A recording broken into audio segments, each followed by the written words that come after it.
because for the last 25 years, he has worked diligently on a mission, a true mission of doing the grunt work that it takes to build lives and families, to build neighborhoods, and to create economic opportunities in communities of color throughout the U.S. And he's done it with no fanfare. And sometimes he actually works to rebuild communities after disasters, which is what he's doing currently in my hometown of New Orleans. And for the last 3 years, he has given us his expertise in the areas of housing and blight mitigation. Mr. Paul Taylor.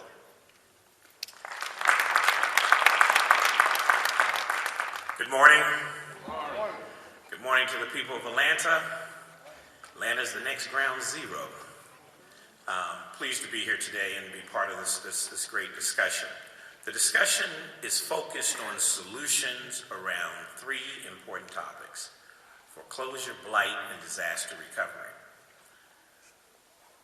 We have been studying the foreclosure issue in the greater Atlanta area, and there's some things that our research has come back to tell us that's going to be important for the people and the professional associates here in the city of Atlanta, is that today, when you have a 1,500 square foot house, Cape Cod Ranch, that has an average replacement cost of about $125 to $130 a square foot, 1,500 times $130 a square foot, do the math.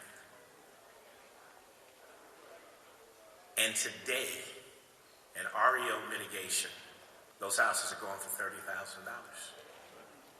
$30,000. The system is broken. And the reason it's broken is based on a couple of things. And I've heard the two gentlemen that preceded us, I know them quite well. I've worked on programs for most of my career writing banking solutions to communities, because in the communities, as you heard from Dr. Moss, who I grew up under, a lot of times you had to create your product so you can go build it and sell it. So we've always had to work from that side of the equation. But one of the things that happened during that meltdown, and we were actually designing a program called community-centered banking, because in the late 80s and the early 90s, you had another crisis that occurred. It was called the savings and loan meltdown.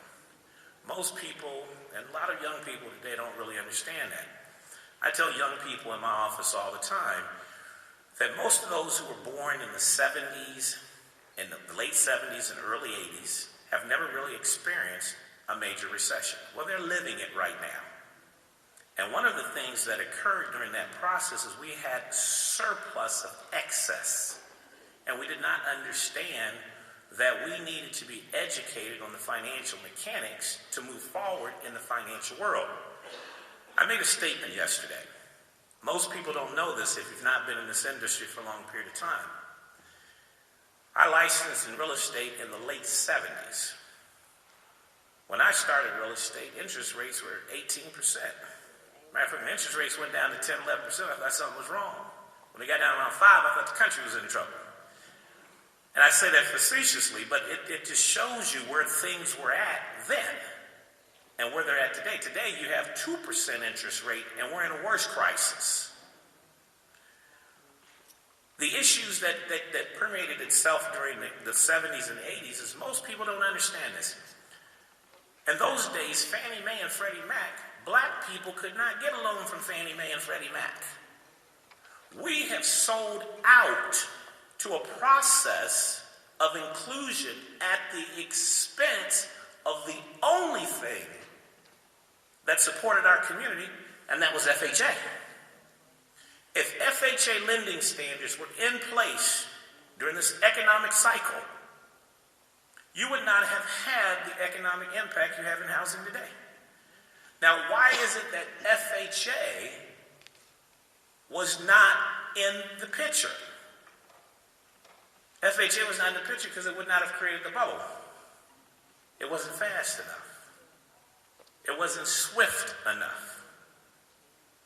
We developed a program called Community-Centered Banking that dealt with cash flow lending. We took that to Fannie Mae. Fannie Mae knew it wasn't sustainable, so they were looking for solutions in cash flow lending. The train got off the track Not in the 90s. Contrary to what everybody says in reports. I know because I was in the hearings. I testified in the hearings. I was part of those programs. Wall Street Journal reported on the weekend. Less than 1%,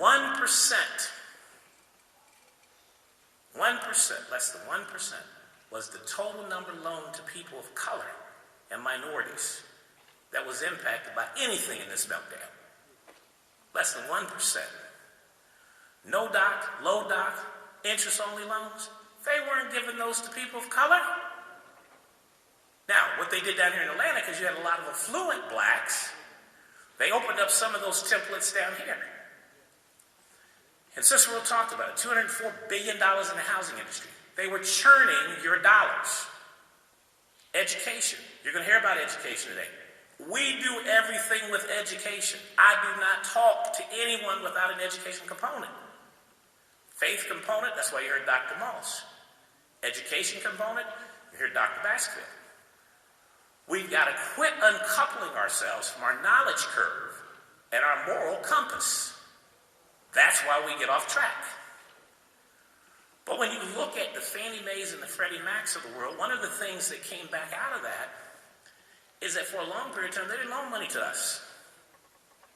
You couldn't even go to the same closing office with white people. That's how far back I got. And at that time, what was the primary driver for black folks getting loans was mortgage brokers in our community. It was not the bank. And today, we're aligning ourselves with banks, and the banks still don't want the notes. That's challenge. Solution. Working with DIRAD, and I've been benefit to working with the members of the Black Caucus, and I work with Congresswoman Waters, developing housing solution, have been for 20 years.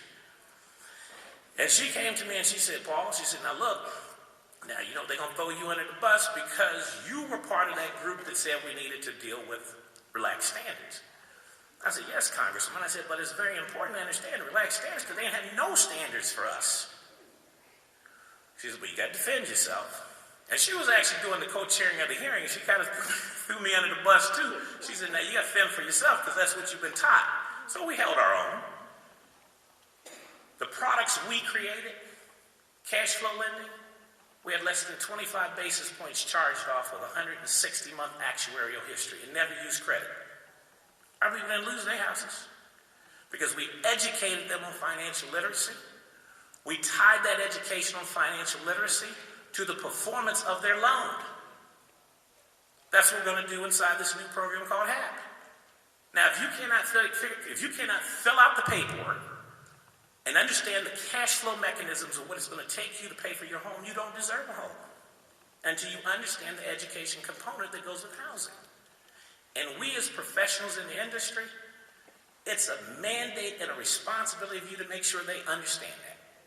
Because if you turn a blind eye because there's an opportunity to collect a commission, you're just as guilty as they are. That's why a lot of people who look like us say y'all just as responsible as the mortgage, as the bankers, because everybody got the commission check. But a solution. We've taken and we're developing a program called HAP. Very controversial.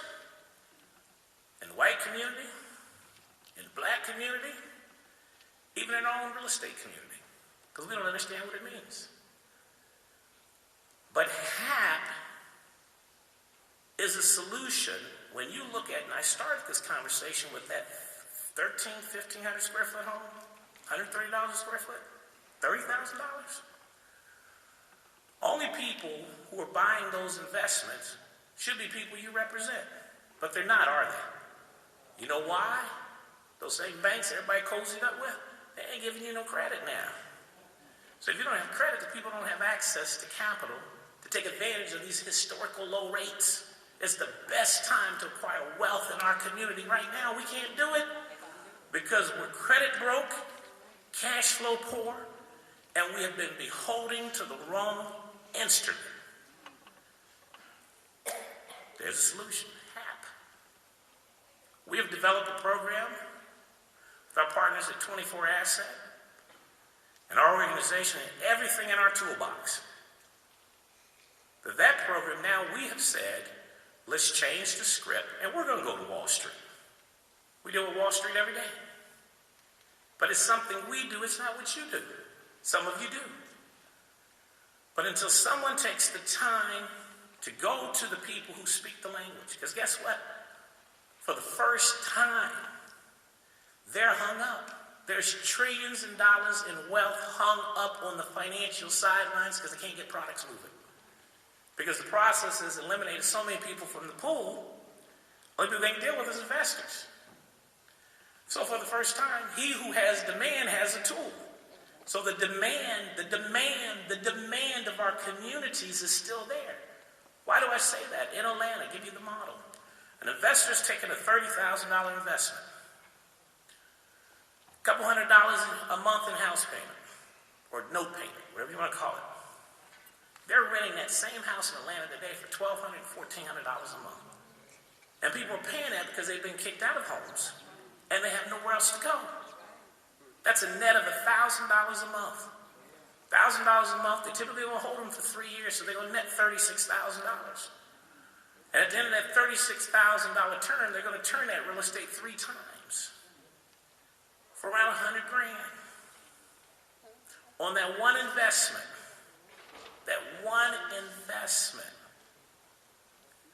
they're going to make about $120,000.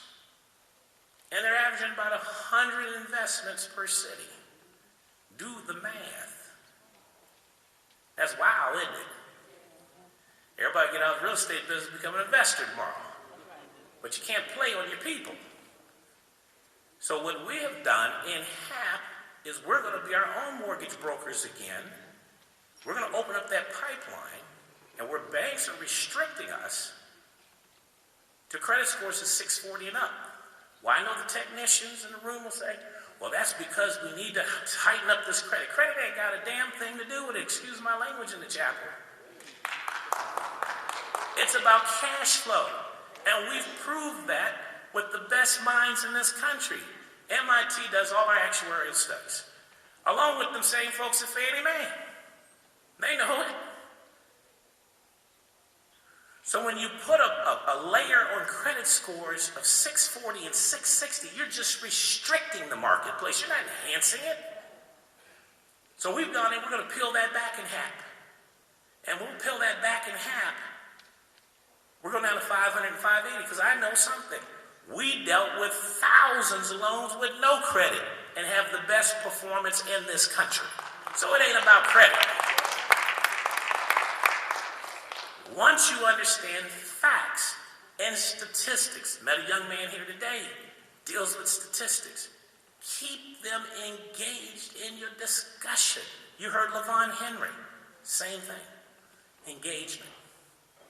My role today was just to stimulate that discussion, so I'm going to stop right there until we get to the dialogue. Thank you.